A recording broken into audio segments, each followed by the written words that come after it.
Well done.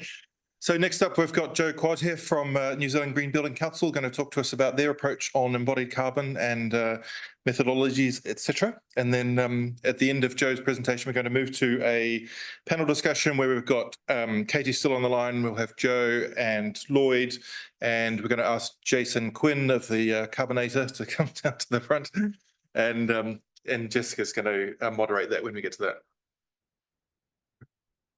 Thanks, Elrin.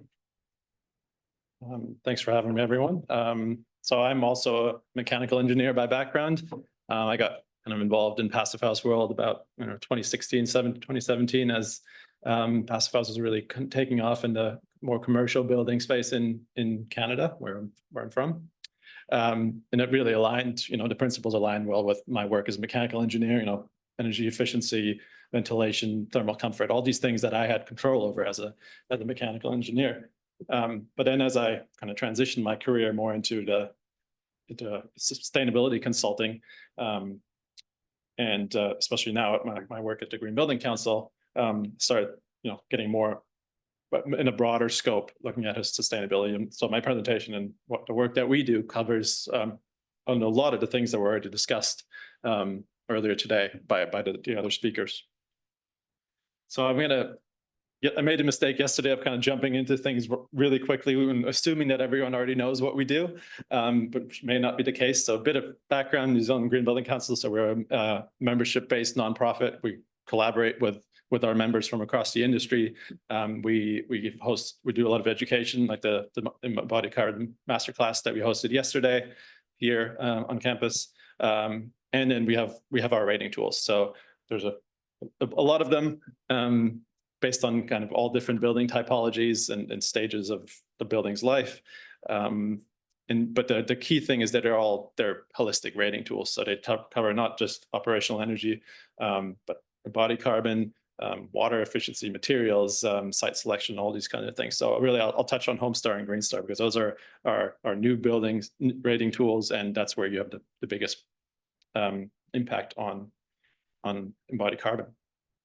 So a few years ago, we realized that there was really no consistency across embodied carbon modeling. I realize this is called embodied carbon methodology, but Lloyd would be happy to hear that this is really focused on upfront carbon. So yeah, we're seeing models being submitted that ranged hugely in the results, right? So who was doing the modeling mattered more to the results than the actual building being built. So we knew we needed consistency. So we brought out this methodology. And I'm happy to say that we're now working with Katie and MB to try to make sure that this gets standardized, not just on Greenstar buildings, but across the industry. So the next thing we did was we brought out a calculator. Then again, Katie showed a slide with there's already a lot of calculators out there. A lot of them are quite complex, big learning curve, require expensive licensing. So we have a very simplified Excel-based calculator, which will hopefully make comparisons easier and allow more people to start doing these upfront calculations. So the next thing from there was, what's one thing to measure? How do you actually start reducing? So we brought out this design guide last year, and that's really focused on really the process, right, of how to start reducing embodied carbon. So a lot of things to consider, but similar to a passive house, you wouldn't start building a passive house without considering the orientation, because that's going to impact your energy balance. Same thing, you need to start thinking about these from day one. Even things like if you start designing on a site that's already, some of the carbon is already locked in, right? Site selection in itself makes a difference. The soil conditions will impact your foundation design, right? So if you're really poor conditions, you're going to probably need more concrete to bigger foundations, more carbon, right? So the good thing about our work, we progress our rating tools as the industry evolves, right? So every few years we'll bring out a new version of a tool, and we just brought out one about a month ago, our latest version. And this kind of shows one of the things that has really progressed. So the blue line there is, so our rating tool is out of 100 points, right? So you pick and choose points. And just a few years ago, 20% 20 or over 20 of those points were associated directly to operational efficiency, right? And you can see that that curve has been trending down.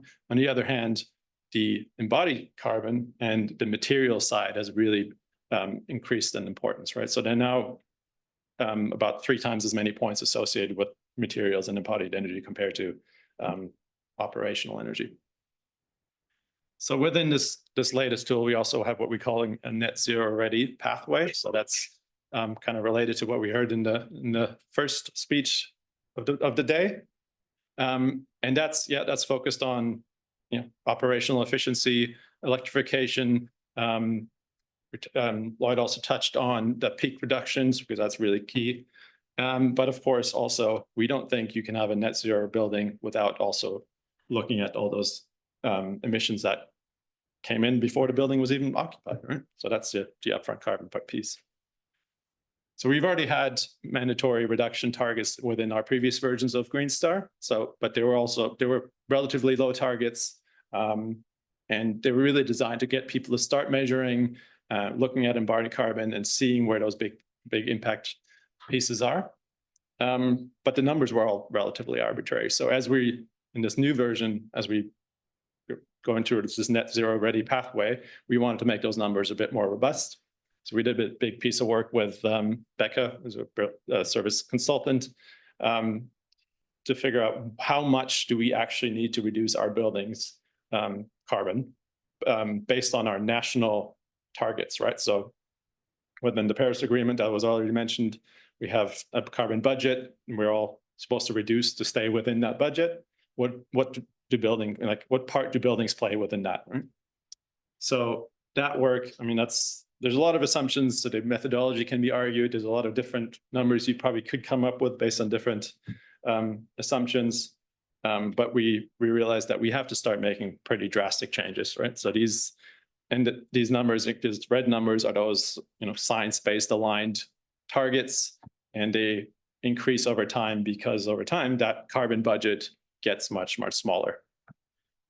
So yeah, it's just in a really small period of time, we're going to have to start decreasing our upfront carbon emissions from our buildings compared to business as usual by more than half.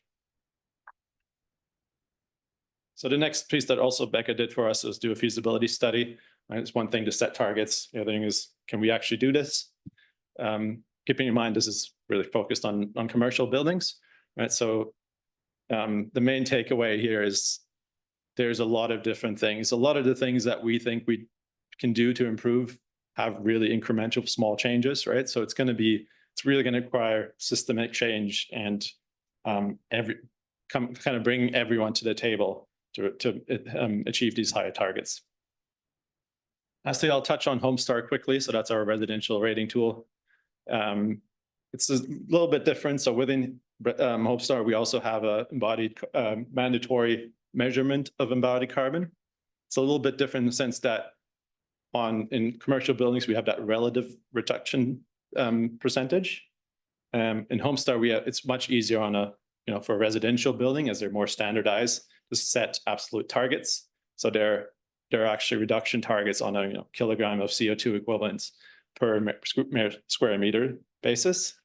Then we also have one last credit, which is kind of my favorite credit across all of our tools, and it talks to what Lloyd said, what we call sufficiency, right? So because we know ultimately 200 square meter building at 15 kilowatt hours per square meter is the same amount of energy requirement as a 100 square meter building at 30 kilowatt hours. That 100 square meter building does have probably a lot less embodied carbon in it though, right?